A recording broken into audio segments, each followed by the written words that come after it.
The sun beat down mercilessly on the arid hills of Palestine, and somewhere in the distance, an army of 30,000 men waited for water that would never come. It was July 1187, and the Christian forces of the Crusader kingdom of Jerusalem had made what historians would later call the most catastrophic military decision of the medieval era. They were marching across a waterless plateau toward the twin peaks of volcanic rock known as the Horns of Hattin, and with every step, they were walking deeper into a trap that had been years in the making. But to understand how Saladin, Salahuddin Al-Ayyubi, engineered perhaps the most decisive victory in the history of the Crusades, we need to rewind the clock and understand something crucial about the man himself. Because Saladin didn't win the Battle of Hattin through superior numbers or better weaponry, he won it through something far more devastating: patience. 20 years before Hattin, Saladin was just another officer in the armies of Nur ad-Din, the Sultan of Syria. He wasn't born into royalty. He wasn't the chosen one. In fact, when his uncle Shirkuh was ordered to lead a military expedition to Egypt, young Saladin reportedly begged not to go. Egypt at the time was a political nightmare, a Fatimid caliphate in its death throes, with various factions vying for control while the Crusaders circled like vultures. Saladin went anyway, and what he witnessed in Egypt would shape his entire military philosophy. He saw kingdoms crumble not because they lacked brave warriors, but because they lacked cohesion, vision, and most importantly, the patience to see long-term strategy through to completion. He watched as impulsive generals launched attacks without securing supply lines. He observed how armies dissolved when soldiers went unpaid, when promises were broken, when leaders chased glory instead of victory. When Shirkuh died unexpectedly in 1169, Saladin found himself, almost by accident, as the vizier of Egypt. He was 31 years old and suddenly in control of one of the wealthiest regions in the medieval world. What he did next revealed everything about his character. While every ambitious general in his position would have immediately declared independence and seized power, Saladin spent years consolidating, building, and waiting. He strengthened the Egyptian economy, reformed the military, established networks of loyalty, and slowly, methodically, transformed Egypt from a collapsing state into a military powerhouse. He understood something that most military leaders of his era didn't grasp. Wars are won long before the first sword is drawn. They're won in the granaries, in the treasuries, in the hearts of the people, in the intelligence networks that tell you what your enemy will do before they know it themselves. When Nur ad-Din died in 1174, Saladin could have rushed to claim Syria. Instead, he spent 2 more years securing Egypt completely, ensuring that his base of power was unshakable. Only then did he move north, and when he did, he moved not as a conqueror, but as a unifier. He married Nur ad-Din's widow. He positioned himself as the protector of Nur ad-Din's young son. He made alliances with local emirs, offering them positions of honor and wealth in exchange for loyalty. City by city, territory by territory, Saladin was building something the Middle East hadn't seen in decades: a unified Muslim front. But here's what made him different from every other would-be unifier. He was patient enough to let his enemies reveal their weaknesses before he struck. The Crusader states, meanwhile, were fragmenting. The kingdom of Jerusalem was ruled by a boy king dying of leprosy, Baldwin IV, who despite his illness was actually a brilliant military tactician. But Baldwin knew he was living on borrowed time, and the question of succession was tearing the kingdom apart. There were 2 main factions, one supporting Guy de Lusignan, a French nobleman who had married into power, and another supporting Raymond III of Tripoli, an experienced commander who actually understood the strategic reality of their position. Saladin watched all of this unfold with the careful attention of a chess master studying his opponent's game. He made truces when it suited him, not because he wanted peace, but because truces gave him time to build his strength while sowing discord among his enemies.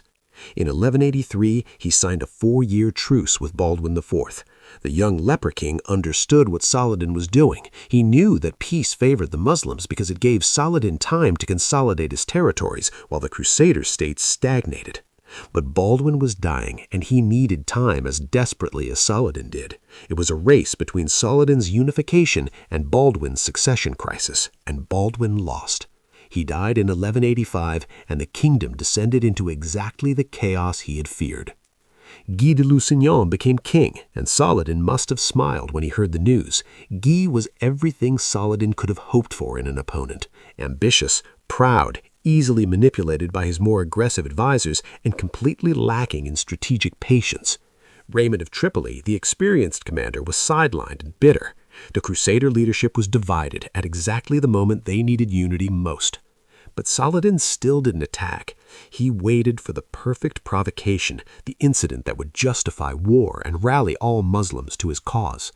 That provocation came in the form of Reynold of Chatillon, a French knight who embodied everything ugly about the Crusader presence in the Holy Land. He was cruel, greedy, and impulsive. He had repeatedly broken truces with Saladin, raiding Muslim caravans and pilgrims. In early 1187, he attacked a massive caravan traveling from Cairo to Damascus, a caravan that included Saladin's own sister. It was the excuse Saladin had been waiting for, and he used it brilliantly. He declared that Reynold's actions had broken the truce and called for jihad. Across his territories from Egypt to Aleppo, from Damascus to Mosul, the call went out. This wasn't just another border skirmish. This was going to be the war that decided the fate of Jerusalem. Now, here's where Saladin's genius really began to show. When he assembled his army, somewhere between 20 and 30,000 men, he didn't immediately march on Jerusalem. That's what every Crusader commander expected. Jerusalem was the prize, the holy city, the symbolic heart of the Crusader presence. Conventional military wisdom said you march on the capital, you force a decisive battle, you win or lose based on that confrontation. Saladin looked at the map and saw something different. He saw geography as a weapon. He understood that in the brutal heat of a Palestinian summer, water wasn't just important, it was everything. Control the water, and you control who lives and who dies. Control the water, and you can decide when and where battles are fought. So instead of marching on Jerusalem, he moved his army to Kafr Sabit near Tiberias. He wasn't there to siege the city. He was there to control the springs and wells. He was there to position himself between the Crusader army and the Sea of Galilee, the major water stores in the region. And then, to force the Crusaders' hand, he laid siege to the fortress of Tiberias, which was held by Escheva of Bourges, the wife of Raymond of Tripoli. This move was psychological warfare at its finest. Raymond was one of the few Crusader commanders who understood Saladin's thinking. Raymond knew that Saladin wanted the Crusaders to march across the waterless plateau. He knew it was a trap. But by sieging his wife's fortress, Saladin put Raymond in an impossible position. How could Raymond argue for cautious defense when his own wife was under attack? How could he counsel patience when every day of delay meant another day his wife faced the Muslim army? The Crusader leadership gathered at their camp at Safuria, about 25 kilometers from Tiberias. Safuria had abundant water from nearby springs. It was a strong defensive position. Raymond, despite his personal stake in Tiberias, argued passionately that they should stay put. "Let Saladin exhaust himself besieging Tiberias," Raymond said. "We have water here. We have supplies. Our position is strong. If Saladin wants to fight us, let him march here, where we have every advantage. If he takes Tiberias, I will build 10 fortresses to replace it, but we cannot abandon our water source and march into the desert in the height of summer." It was sound advice, and King Guy seemed inclined to follow it. The council dispersed with the decision made. They would stay at Safuria. Saladin's trap had failed. But then something happened that changed everything. Gerard de Ridefort, the Grand Master of the Knights Templar, visited King Guy's tent that night. What exactly was said in that conversation is lost to history, but we know the result. Gerard accused Raymond of cowardice, and perhaps even treachery. He questioned Guy's kingship, suggesting that a real king would march to battle, would defend a noblewoman under siege, would seize the initiative rather than cowering behind springs and walls. Guy, weak and desperate to prove himself, reversed his decision. At dawn on July 3, 1187, the Crusader army, 30,000 men, the largest force the Kingdom of Jerusalem had ever assembled, left the springs of Safuria and began marching toward Tiberias. Saladin's scouts brought him the news, and he immediately understood what it meant. The Crusaders had taken the bait. They were marching exactly where they wanted them to march, in exactly the conditions he had engineered. Everything he had spent years building, the unified Muslim territories, the intelligence networks, the strategic positioning, the psychological manipulation, it was all about to pay off. The Crusader army moved slowly, weighed down in armor in the blazing heat. They had expected to reach water by nightfall, but Saladin had other plans. His light cavalry, mounted archers on fast horses, began harassing the Crusader column. They didn't charge in for close combat. That would have been foolish against the heavily armored knights. Instead, they rode in, fired volleys of arrows, and retreated before the Crusaders could respond. It was exhausting, demoralizing warfare that slowed the Crusader advance to a crawl. As the day wore on and the temperature climbed, the Crusader soldiers grew increasingly desperate for water. Knights were fainting in their armor. Infantry were dropping from heat stroke. The column began to fragment as discipline broke down and men scrambled toward any rumor of water. They were still kilometers from the Sea of Galilee, with Saladin's forces between them and salvation. As evening approached, Guy made the decision to camp for the night at a village called Meskana, still far from water. It was a devastating mistake. His men spent the night tormented by thirst, while Saladin's forces surrounded them, bringing up fresh water from the Sea of Galilee for their own troops. The Muslim soldiers lit fires on the hills around the Crusader camp, a ring of flame in the darkness that sent a clear message: you are surrounded, you are trapped, and tomorrow you will die. Saladin spent that night making final preparations. He positioned his forces on the high ground, ensuring that when dawn came, the Crusaders would have to fight uphill into the sun, already exhausted and dehydrated. He set fire to the dry grass around the Crusader position so that smoke would choke the Christian soldiers and obscure their vision. Every detail was calculated to create not just military defeat, but complete psychological collapse. When the battle began at dawn on July 4, 1187, the Crusader army, 30,000 men, the largest force the Kingdom of Jerusalem had ever assembled, left the springs of Sephuria and began marching toward Tiberias. Saladin's scouts brought him the news, and he immediately understood what it meant. The Crusaders had taken the bait. They were marching exactly where he wanted them to march, in exactly the conditions he had engineered. Everything he had spent years building, the unified Muslim territories, the intelligence networks, the strategic positioning, the psychological manipulation, it was all about to pay off. The Hannibal battle was less a fight than an execution. The Crusader infantry, mad with thirst, broke ranks and tried to charge toward the lake.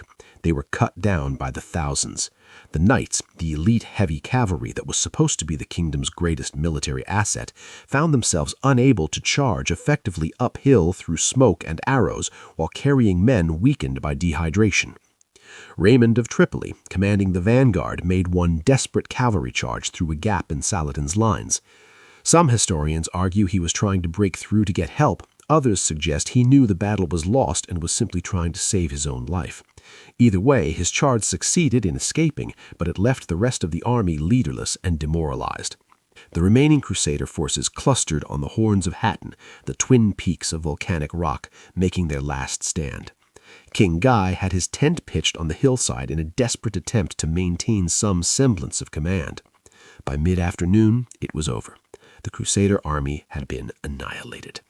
Guy de Lucien was captured, Reynold of Châtillon was captured, Gerard de Bridefort was captured, and the True Cross, the holiest relic in the Crusader kingdom, a piece of wood believed to be from Christ's crucifixion, was captured.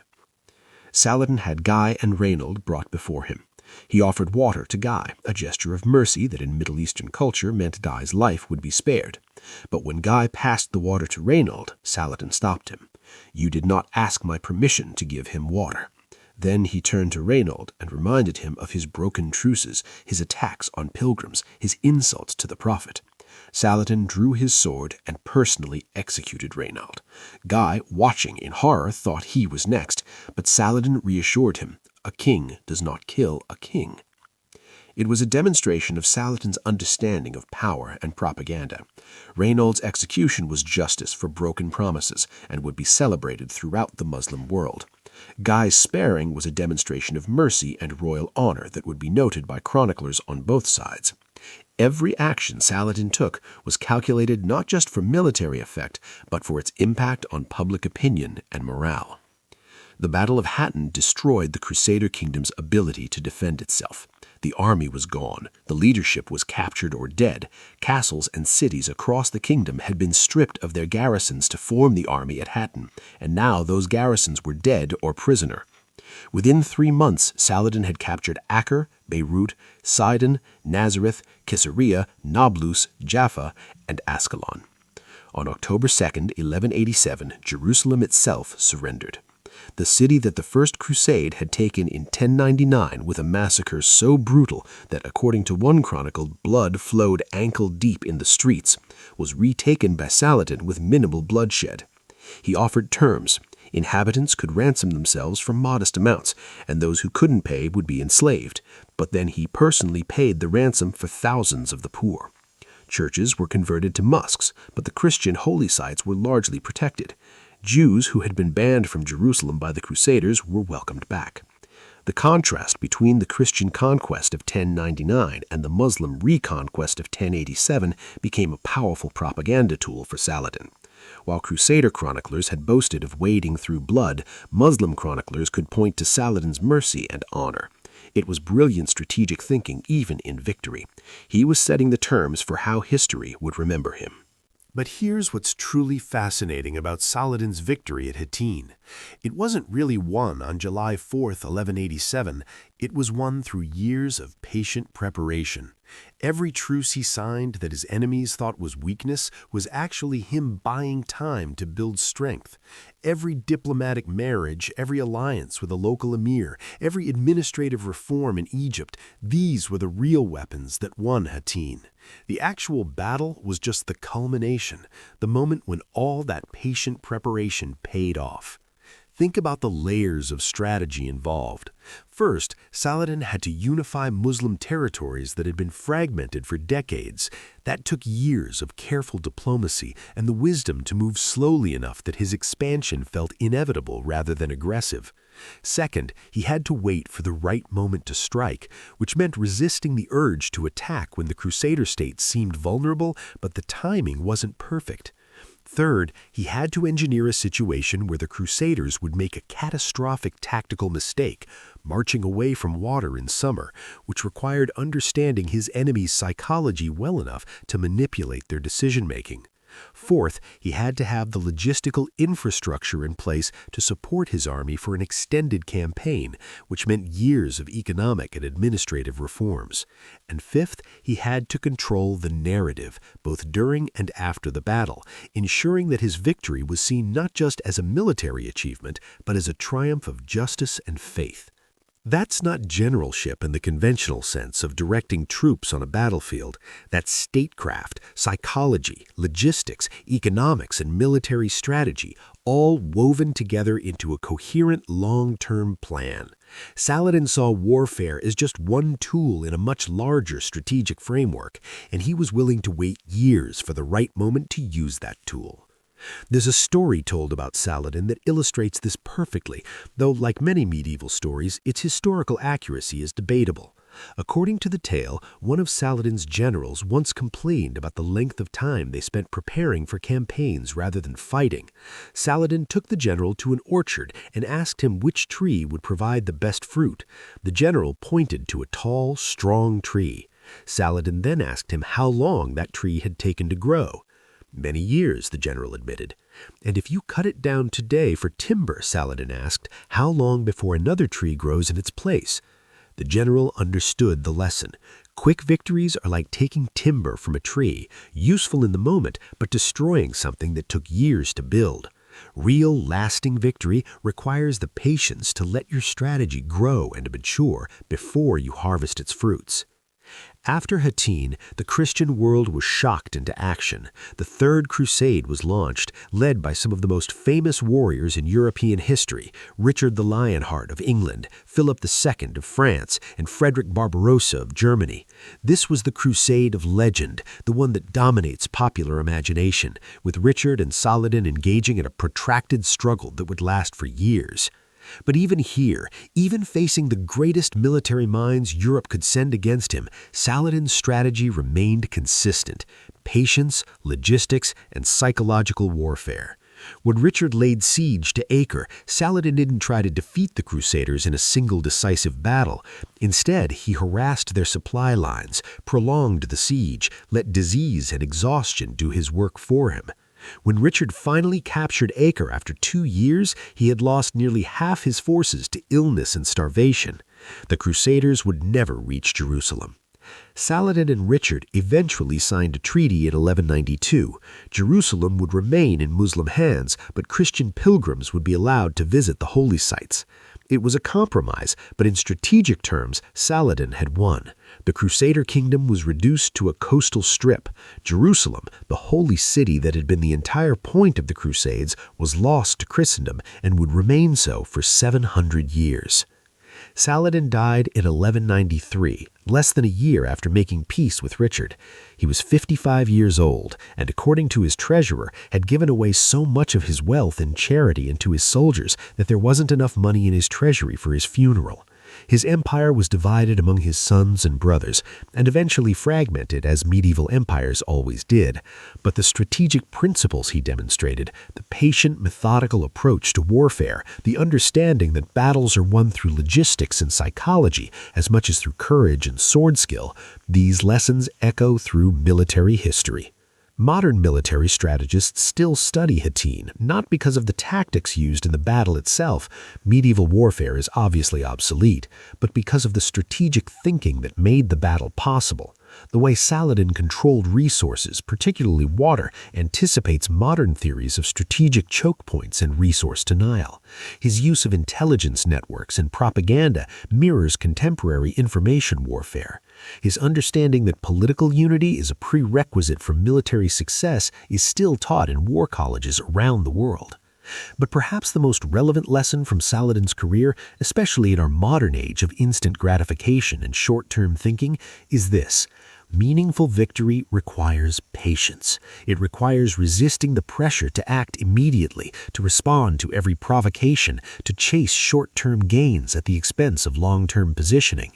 Saladin spent 20 years building the foundation for his victory at Hattin, 20 years of truces his enemies thought was weakness, 20 years of administrative reforms that seemed boring compared to glorious battles, 20 years of diplomatic marriages and careful alliance building while more impulsive leaders mocked his caution. And then when the moment was right, when every piece was in position, when his enemies had made the exact mistakes he had anticipated they would make, he struck, and that one campaign, that one battle, changed the course of history. The Crusaders at Safuria had water, they had a strong defensive position, they had every tactical advantage, but Saladin understood something they didn't. Tactical advantages are worthless if your enemy can manipulate you to abandon them. The entire Crusader army marched away from their water source because Saladin had spent years understanding their psychology, their politics, their internal divisions, and he knew exactly how to exploit them. In the end, the Battle of Hattin wasn't won by the Muslim cavalry on July 4th, 1187. It was won by a Kurdish officer who watched the chaos in Egypt decades earlier and decided that patience, preparation, and strategic thinking were more powerful than any sword. It was won by a general who understood that rushing to fight is often the surest path to defeat, and sometimes the greatest military genius is knowing when not to fight, when to wait, when to let your enemy's own impatience destroy them. Saladin didn't rush to fight. He waited, he prepared, he positioned every piece with meticulous care, and then when the moment was right, when every piece was in position, when his enemies had made the exact mistakes he had anticipated they would make, he struck. And that one campaign, that one battle, changed the course of history. Up next, 2 more incredible stories are waiting for you right on your screen. If you enjoyed this one, you won't want to miss these. Just click to watch and don't forget to subscribe.